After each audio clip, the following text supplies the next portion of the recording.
Andy stared at the flight numbers for the planes that had landed, waiting at the gate. The airport was busy all year round, and he searched out the faces of people stepping out, counting the seconds until he saw his daughter's sweet face. It had been 2 months since the last time she'd flown out to see them. The ache of missing her was likely why he stood with his arms crossed over his chest, feeling the beat of his heart pick up and the dampness down his back.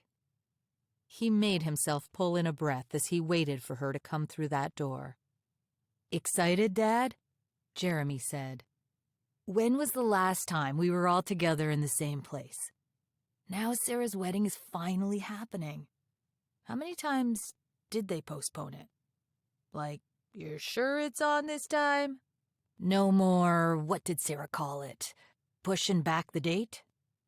Sometimes Jeremy talked way too much, but Andy knew it was just something he did when he was excited or anxious and needed to settle himself down.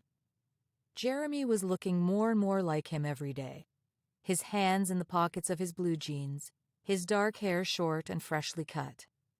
Andy was just thankful his son hadn't grown up the way he hadn't done the kinds of things Andy wished he could go back in time and undo. Jeremy shuffled from side to side. He really missed his twin sister. "There were reasons Sarah had to postpone," Andy said. "You know that. First, Devon's mom got out of prison, and then they needed to find a break in his caseload. Then there was that murder trial where he took lead share, being an overworked public defender. Then Cece was born early, and Elizabeth was put on bed rest for the last few months. Sarah had pushed her wedding back every time there was a crisis in the family. But not this time. She had sacrificed so much for all of them. I know that, Dad, but I'm just saying they could have found a weekend and stood before a judge." He knew Jeremy didn't get it.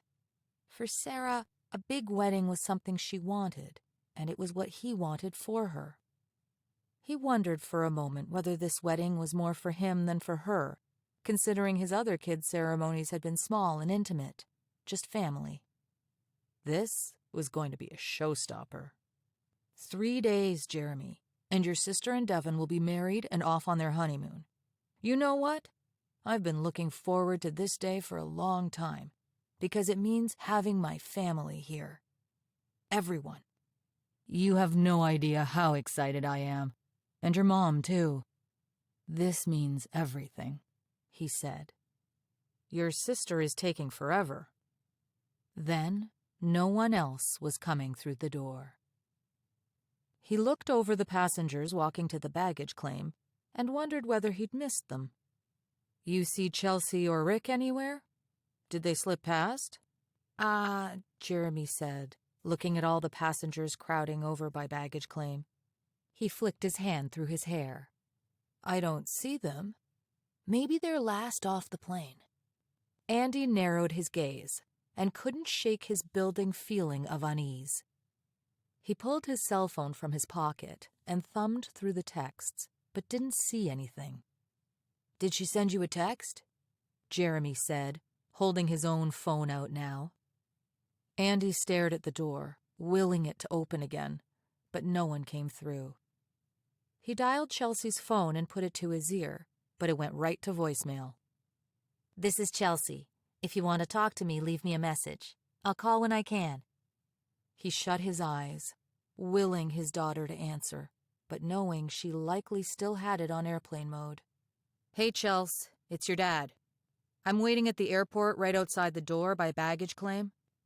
We watched everyone from your plane come through the door, but don't see you anywhere. Call me back. Let me know if I missed you somewhere. He hung up and squeezed his phone, seeing Jeremy typing something into his. She's not answering my texts, Jeremy said without looking over to him. Andy dragged his gaze around, taking in the metal, dark wood, and concrete of the airport, the ticket booths, the travelers walking both ways. His gaze landed on a kiosk an airline employee was standing behind. Andy stared at the flight numbers for the planes that had landed, waiting at the gate.